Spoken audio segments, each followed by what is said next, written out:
இந்த ஒரு குளறுபடி வந்து சென்னையில மட்டும் தானே சென்னையில் மாத்திரம் தான் சொல்கிறாங்க. சென்னையில் வந்து இப்போ வந்து இந்த விஷயம் வெளியே வந்ததுனால சென்னையில் தெரியுது. ஆனால் மற்ற சென்டரில் நடந்திருக்கலன்னு எப்படி சொல்ல முடியும்? நம்ம சொல்ல முடியாது இல்லைங்களா? இல்லை ஒரு சென்டர்லேருந்து ஒரு 50 பேர் ஒரு சென்டரில் கொடுக்குறானாக்கா அந்த இடத்துல ஆப்சென்ட் வந்து ஒரு 10 பேர் ஆப்சென்ட்டாக இருப்பாங்க. அப்போ மீதி பேர்லாம் கரெக்டாக நியாயமாக எழுத சொல்ல முடியாது இல்லைங்களா? அதில் வந்து ஒரு 30 பேர் நியாயமாக எழுதலாம். 10 பேர் வந்து பைசா கொடுத்து வந்துருக்கலாம் இல்லைங்களா? இது மாதிரி பைசா கொடுத்து வந்ததுனால எத்தனை அதிகாரிகள் இன்றைக்கி அரெஸ்ட் பண்ணிட்டு இருக்காங்க. கடந்த காலகட்டங்களில் பார்க்கலாம் நீங்கள். இதை 4.5 ஆண்டில் எத்தனை பேர் அரெஸ்ட் பண்ணியிருக்காங்க. லஞ்சம் வாங்கின விஓ, லஞ்சம் வாங்கின ஆர்ஐ, இது மாதிரியான அதிகாரிகள் வந்தாங்கன்னா எப்படி நியாயமாக பண்ணுவாங்க?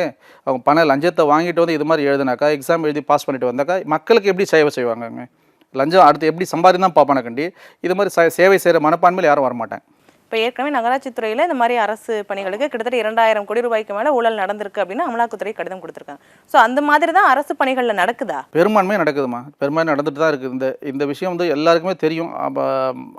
மற்ற அரசியல் தலைவர்கள்லாம் வந்து இதுக்காக வேண்டி கண்டனங்கள் தெரிவிச்சிருக்காங்க. மாணவர்கள் சார்பாக நாங்களும் எவ்வளோ கண்டனம் தெரிவிச்சிருக்கோம். ஆனால் ஏன் இவங்க வந்து காது கொடுத்து கேட்க மாட்டேங்கிறாங்க? நேற்றுக்கு கூட பாருங்கள், இந்த இவ்வளோ பிரச்சனை நடந்துச்சு, பாராட்டு விழா அது இதுன்னு போயிட்டு சுற்றிட்டு இருக்காங்க. ஏன் இது ஒரு மாணவர்கள் வந்து உங்களுக்கு வந்து அவ்வளோ கீழ்த்தரமாக நினச்சிட்டு இருக்கீங்களா? மாணவர் சமுதாயம் ஒரு சாதாரண விஷயம் கிடையாது. இன்றைக்கி பல நாடுகளும் மாணவ சமுதாயம் அரசியலே மாற்றிருக்கு. அது ஃபஸ்ட்டு மனசில் நினச்சிக்கணும். இது வந்து நான் ஒரு எச்சரிக்கையாக சொல்லலை, ஒரு வேண்டுகோளை கூட சொல்லலாம். மாணவர்களை தயவு செஞ்சு தவறாக மிகப்பெரிய சக்தி அவங்க. அதனால் தயவு செஞ்சு அவங்கள வஞ்சிக்காதீங்க. அவங்களுக்கு கிடைக்கக்கூடிய மரியாதைகள், அவங்க கிடைக்கக்கூடிய உரிமைகள் அவங்கள வந்து நிச்சயமாக கொடுங்க.